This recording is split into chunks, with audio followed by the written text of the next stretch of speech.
sebagai media sederhana untuk menyampaikan materi yang berjudul Integrasi Nilai Ilmu dan Islam dalam Pembelajaran. Sebelumnya, kami dari Prodi Teknologi Pendidikan kelas 4D, saya Siti Sulistiawati, juga rekan saya Laura Tunapila, dan saya Wididi Fitri. Baik, langsung saja ke pemaparan materi yang pertama. Materi pertama mengenai konsep ilmu.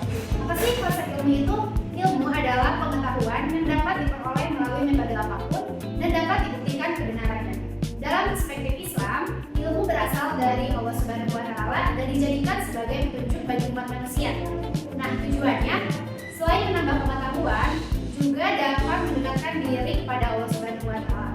Sedangkan dalam perspektif Barat, ilmu berasal dari hasil pemikiran manusia melalui pengalaman dan logika, dan hasilnya ditentukan oleh pengamatan dan penelitian ilmiah tanpa melibatkan unsur agama apapun. Materi selanjutnya, bagaimana sih manusia memperoleh ilmu? Di sini ada beberapa poin mengenai cara manusia memperoleh ilmu. Yang pertama itu ada melalui wahyu. Wahyu merupakan petunjuk atau pesan dari Allah Subhanahu wa Ta'ala sebagai penyempurna akal manusia. Selanjutnya yang kedua itu ada kabar sidik, yaitu informasi mutlak dan benar yang bersumber dari Al-Quran maupun hadis. Selanjutnya yang ketiga itu ada akal. Nah, akal ini merupakan kemampuan untuk berpikir, memahami, menganalisa, namun akal memiliki keterbatasan. Dan yang terakhir ada indera. Nah, indera ini fungsinya untuk melihat, mendengar, dan lainnya untuk memperoleh ilmu. Yang ketiga, di sini ada integritas akal dan wahyu.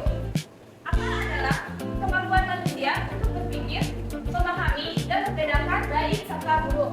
Namun, akal manusia memiliki keterbatasan, sehingga membutuhkan wahyu sebagai pedoman hidup. Selanjutnya di sini ada wahyu. Wahyu adalah pesan Allah yang diberikan kepada Nabi dan Rasul sebagai sumber kebenaran yang mutlak. Menurut Al-Ghazali, akal harus digunakan untuk memahami Al-Quran dan mengembangkan ilmu pengetahuan. Sedangkan menurut Rus berpendapat bahwa akal dan wahyu tidak mungkin bertentangan karena keduanya berasal dari Allah Subhanahu wa Ta'ala. Selanjutnya di sini yang keempat ada islamisasi ilmu. Pengembangan ilmu modern banyak dipengaruhi pemikiran sekuler yang memisahkan ilmu dari agamanya. Akibat ilmu sering kehilangan nilai moral dan dapat disalahgunakan.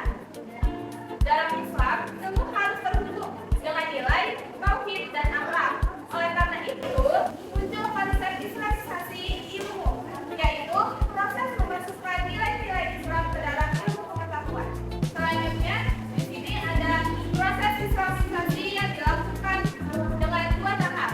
Yang pertama, itu menyaring unsur sekuler yang bertentangan dengan Islam.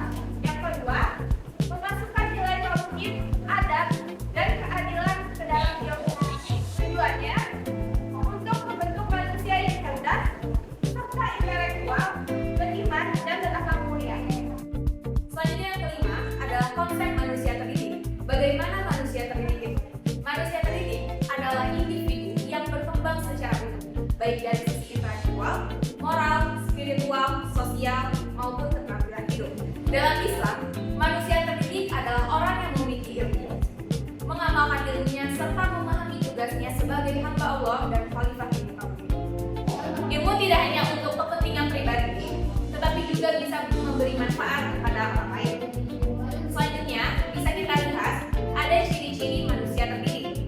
Yang pertama, belajar sepanjang hayat. Yang kedua, berpikir kritis dan mandiri. Yang ketiga, memiliki kemampuan sosial. Yang keempat, mampu menentukan prioritas. Dan yang terakhir, seimbang antara hak dan kewajiban. Selanjutnya yang keenam ada hakikat pendidikan. Perlu kita ketahui bahwa tujuan pendidikan Islam itu untuk membentuk insan kamil. Apa itu insan kamil? Insan kamil adalah manusia yang seimbang antara kecerdasan intelektual dan juga akal. Berikut ada beberapa hakikat pendidikan. Pertama ada al-tarbiyah, yaitu proses pembinaan. Selanjutnya yang kedua ada al-ta'lim, yaitu proses pemberian ilmu. Dan yang terakhir adalah al-ta'dib, yaitu proses pembentukan adab dan moral. Selanjutnya yang ketujuh landasan teologis pendidikan.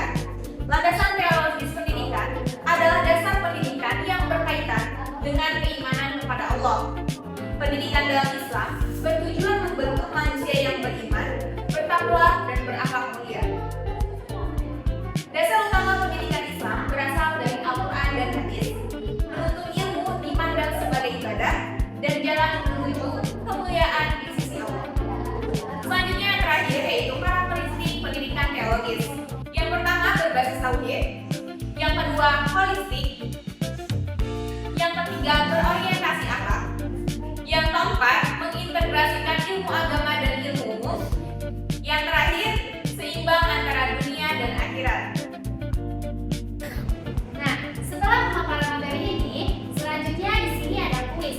Tujuannya untuk memperkuat pemahaman terkait materi yang sudah tadi dijelaskan. Semuanya sudah siap? Jeng jeng jeng jeng. Baik, langsung saja kuis yang pertama. Nah, pertanyaannya, dalam perspektif Islam, tujuan utama ilmu adalah A. Menambah kekayaan, B. Mendekatkan diri kepada Allah, C. Mencari popularitas, dan D. Menguasai teknologi. Kira-kira apa ya? Cing, cing, cing, cing, cing, cing. Nah, jawabannya adalah B, yaitu mendekatkan diri kepada Allah. Yang kedua, salah satu sumber ilmu dalam Islam adalah A. Spekulasi, B. Khobar sani, C. Imajinasi, atau D. Mitos. Apa ya jawabannya? Kita lihat. Jeng, jeng, jeng. Jadi jawabannya B. Khobar sani. Yang ketiga, di sini ada fungsi wahyul dalam Islam adalah A. Menggantikan akal, B. Membatasi ilmu, C. Mencari pedoman hidup, atau D. Menolak logika. Ada yang tahu nggak jawabannya apa? Coba kita lihat ya. 1, 2, 3. Jawabannya adalah C. Menjadi pedoman hidup. Yang nomor 4. Di sini ada pertanyaan. Islamisasi ilmu bertujuan untuk A. Menghilangkan ilmu barat, B. Menambah teori baru, C. Memasukkan nilai Islam ke dalam ilmu, dan D. Mengurangi penggunaan akal. Nah, jawabannya apa ya? C. Memasukkan nilai Islam ke dalam ilmu. Pertanyaan yang terakhir adalah manusia terdidik dalam Islam adalah yang A. Kaya dan terkenal, B. Berilmu tanpa akal, C. Berilmu dan mengamalkannya, dan D. Pintar secara akademis saja. Nah, apa jawabannya yang benar? 1, 2, 3, kita buktikan. Jawaban yang benar adalah C. Berilmu dan mengamalkannya. Oke, berakhirlah kuis pada kali ini. Semoga dengan ini kita benar-benar bisa memahami materi yang sudah dijelaskan tadi. Good job buat semuanya. Sekian untuk hari ini terkait pemaparan materi tentang integritas nilai ilmu dan Islam dalam pembelajaran.